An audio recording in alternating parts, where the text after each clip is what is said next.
tal? Nosotros somos estudiantes de la Universidad Yacambú, cursantes de la materia Psicología de los Procesos Cognitivos. Yo soy Jaime González y en esta oportunidad quiero hablarles de los fundamentos teóricos de la psicología.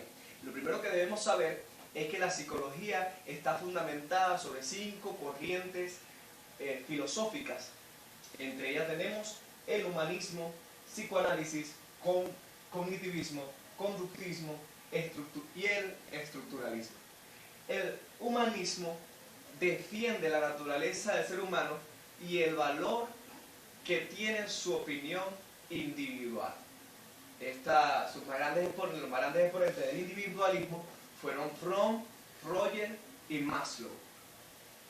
El psicoanálisis, por otro lado, dice que existe una motivación interna en el inconsciente que influye sobre las decisiones que tomamos.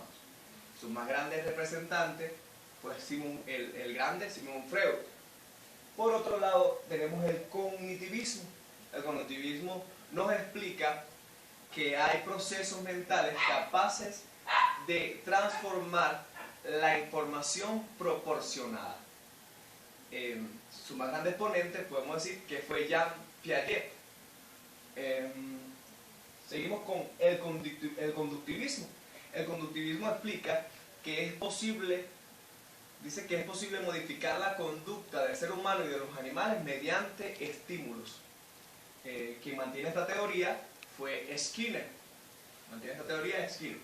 ¿Okay? El estructuralismo explica que es la forma de abordar el conocimiento descomponiéndolo, estudiando las partes descompuestas y luego volviéndolas a unir para sacar conocimiento del todo.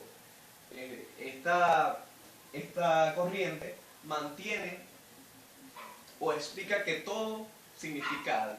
Su más grande exponente es Kuhn.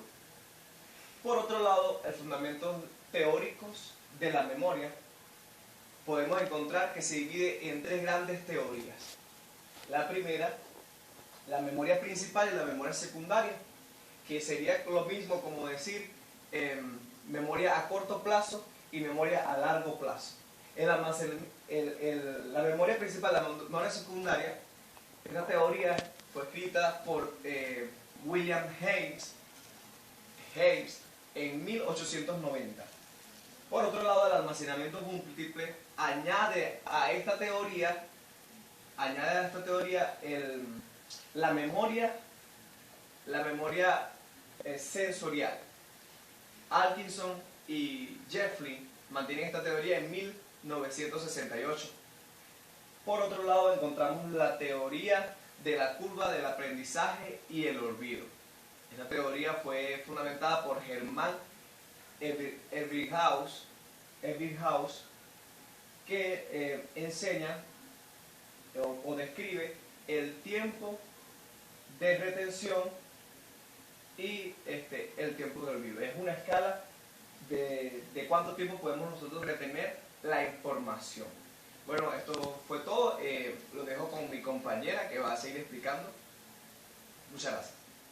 Hola, ¿qué tal? Yo soy Jaime González y le vengo a hablar sobre los fundamentos de la inteligencia, que están divididos en 3 teorías. Teoría de la inteligencia múltiple. Es un modelo propuesto por un libro de 1966 el psicólogo investigador centrado en el campo de la educación, además de profesor de la Universidad de Howard, un potencial biopsicológico para procesar información, que se puede activar en un marco cultural para resolver problemas. La teoría triática de la inteligencia. La teoría triática de la inteligencia, según Robert Walnes, el psicólogo estadounidense, publicó un artículo en 1985 donde pone su teoría triática de la inteligencia. En su estudio de la inteligencia humana estableció una clasificación entre niveles para caracterizar los distintos tipos de inteligencia de los individuos. Teoría de la inteligencia emocional. Agrupa el conjunto de habilidades psicológicas que permite apreciar y expresar de manera equilibrada nuestras propias emociones. Entender la de los demás, utilizar nuestra información para guiar nuestra forma de pensar y nuestro comportamiento. Muchas gracias, doctor. Buenas tardes, mi nombre es Cindy Lozada. Yo les voy a exponer sobre factores ambientales que influyen en la memoria. Tomando en cuenta que la memoria es una habilidad mental que ayuda a la codificación, almacenamiento y recuperación de la información, es importante también considerar que existen diversos contextos que pueden llegar a tener influencia en la recuperación de esa memoria. Yo les voy a hablar sobre el contexto ambiental. Este se considera que son los aspectos espaciales que rodean la información. Esto se determina debido a que ciertas situaciones pueden llegar a producir recuperación de determinada información que se relaciona con la situación actual. Es decir, un ejemplo de ello es en un funeral. Cuando las personas asisten a un funeral, generalmente tienden a recuperar información o a recordar detalles sobre la persona fallecida, como anécdotas o experiencias. Pero no solamente el contexto ambiental influye en la codificación, en la recuperación de la información, sino también en la codificación de la información. Un ejemplo de ello es cuando pasa un suceso, por ejemplo, un hombre se desmaya, pierde el conocimiento en una parada de bus en horas de la noche. La gente que presencia la acción puede llegar a considerar que el hombre está bajo los efectos de alguna sustancia tóxica, mientras que si ocurre el mismo suceso, pero en horas de la tarde, por ejemplo, a las 2 de la tarde, la gente que lo presencia podría llegar a considerar que el hombre está padeciendo algún síntoma de alguna enfermedad. Muchas veces los seres humanos interpretamos de forma errónea la información, pero igual esto va a tener incidencia en la recuperación, en los recuerdos posteriores que se tengan de dicha situación. Tomando en cuenta diferentes investigaciones que hubo acerca del contexto ambiental, se puede decir que hubo varias contradicciones en cuanto a si este contexto ambiental influía contundentemente en la recuperación de la memoria. Hubo contradicciones porque solamente se considera y se concluyó que la memoria, el contexto ambiental influye en la memoria cuando está relacionada con la información, es decir, cuando el contexto está relacionado con la información que se lleva a cabo. Y en todas estas investigaciones también se determinó, se planteó por Smith en 1988 la hipótesis del eclipsado. Buenas tardes, mi nombre es Kelly Lozada. Le voy a hablar sobre los factores biológicos y culturales que afectan en la memoria. Los factores biológicos son fundamentales para el aprendizaje del niño, ya que estos van aliados con los sentidos, que nos ayudan a tener una mejor escritura y lectura. También estos factores afectan el estado físico de la persona, ya que el fumar, consumir medicamentos, la poca alimentación, todo esto son factores que afectan a la memoria. En los culturales también depende del ambiente en el que nos encontremos, el sitio en el que nos rodeamos, nos afecta nuestra memoria. Buenas tardes, mi nombre es Viviana Catán. Yo les voy a hablar sobre las pruebas de inteligencia. Las pruebas de inteligencia son exámenes psicológicos utilizados para medir la habilidad de una persona a realizar tareas intelectuales. Existen 3 tipos de escala para las pruebas de inteligencia, como son la escala de Stanford-Binet, la escala de inteligencia de Wechsler y la batería de evaluación para los niños de Kaufman.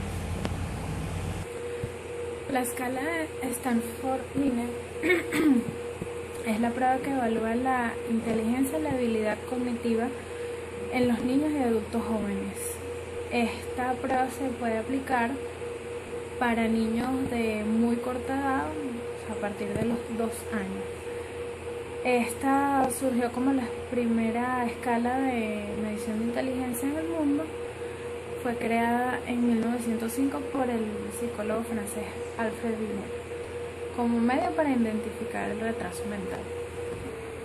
Los resultados de esta prueba, en una clasificación estándar que es derivada para comparar el promedio de varias personas, con las capacidades de otros que tomaron la prueba de la misma edad. Esta clasificación es utilizada por psicólogos para evaluar las eficiencias y fortalezas cognitivas de la persona.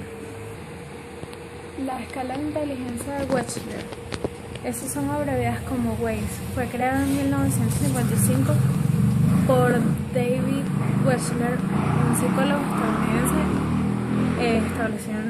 nacido en Rumania. Los WAIS tienen modelos separados para medir las habilidades cognitivas de los niños y en los adultos. Existen versiones para niños de la escala de inteligencia de Wechsler y hay otra que es de preescolar hasta primaria. O sea, la otra escala de la inteligencia de Wechsler de preescolar y primaria. Ambas versiones son utilizadas para identificar a los estudiantes dotados. La batería de evaluación para niños de Kaufman, esta es abreviada como KABC por sus siglas en inglés, fue diseñada en 1983 por los doctores Alan Kaufman y Nadine Kaufman en el Centro de Estudio Infantil de la Escuela de Medicina de Yale. La KABC evalúa los logros y la capacidad intelectual de los niños y fue diseñada específicamente para los niños de preescolar. Todas las pruebas las pruebas de inteligencia para niños y adultos son más que todo utilizadas para medir el CI, cociente intelectual.